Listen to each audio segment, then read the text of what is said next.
Mrs. Putter and Tabby walked the dog.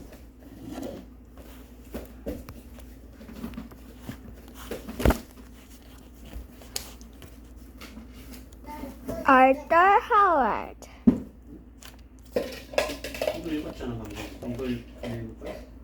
The Lollipop. The Nightmare.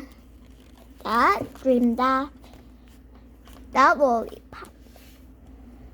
Mrs. Putter and his fine cat Tabby lived next door to Mrs. Tabby and her small dog Zeke.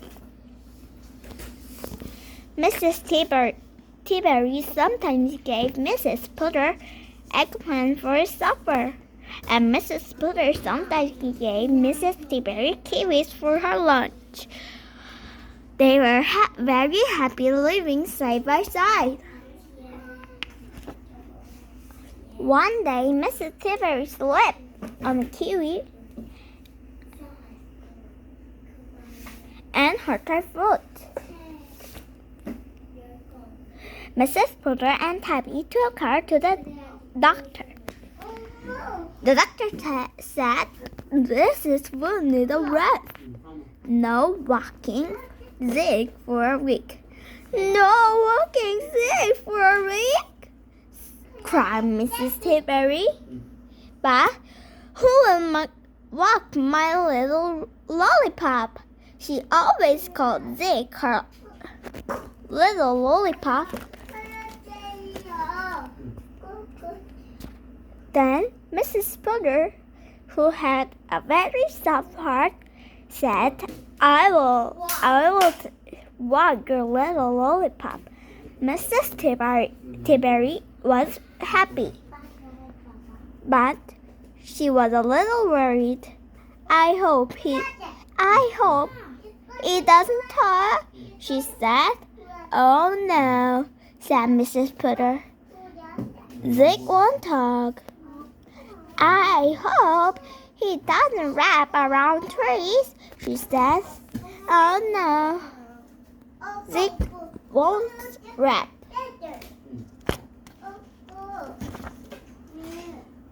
"And I hope he doesn't chase other dogs," she said finally. "Especially the big ones." "Oh no," said Mrs. Putter for the last time. "Zig is a good dog." "Zig is fine dog." Mrs.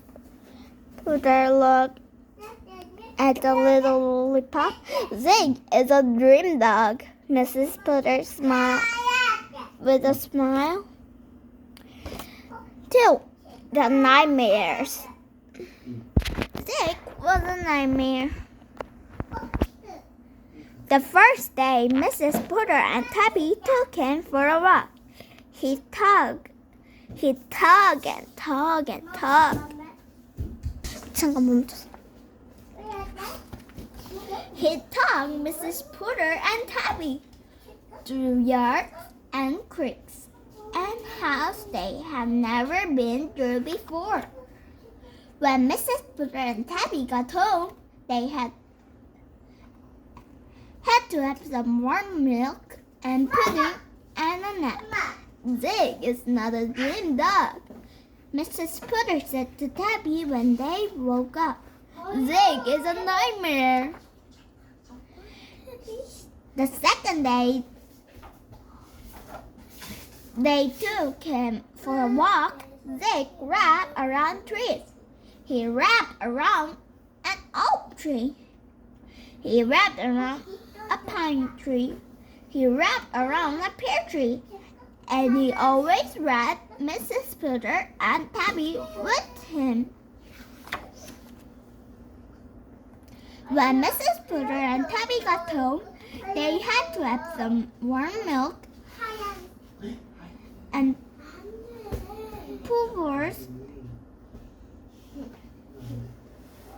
papa birds and a nut. "Zig is not a dream dog," Mrs. Putter said to Tabby when they woke up. "Zig is a nightmare." The third day, Zig chased dogs didn't chase little ones. He chased big ones. He chased Russian Wolfhound. He chased Great Dane. He chased Saint Bernard.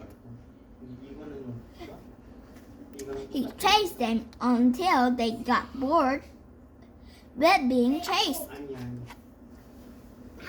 Then they turned around and chased Zig and mr.putter and Tabby. The big dogs chased them through yards and crates and houses they have never been through before.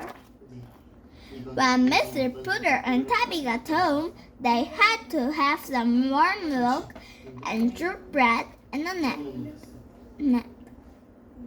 Zig is not a dream dog, Mrs. Putter said to Tabby when they woke up.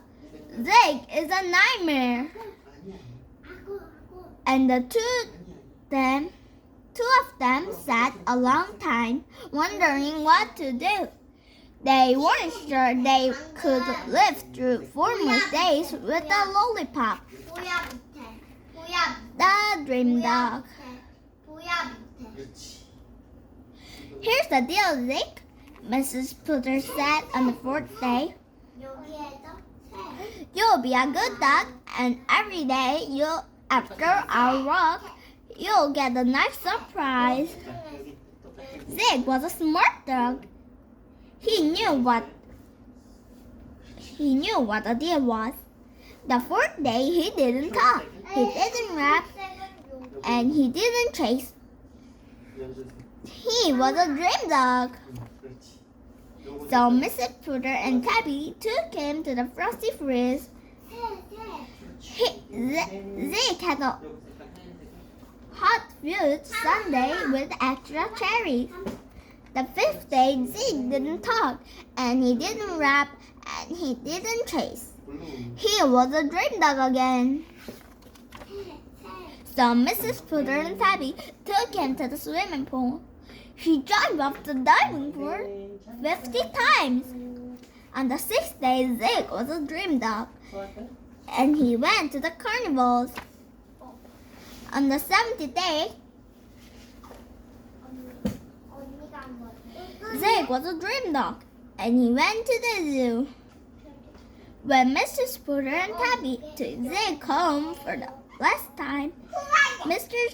T-Berry asked, "Was Zig a good lollipop?" And Mrs. Putter, who had brought her pecans instead of kiwis, smiled the biggest smile.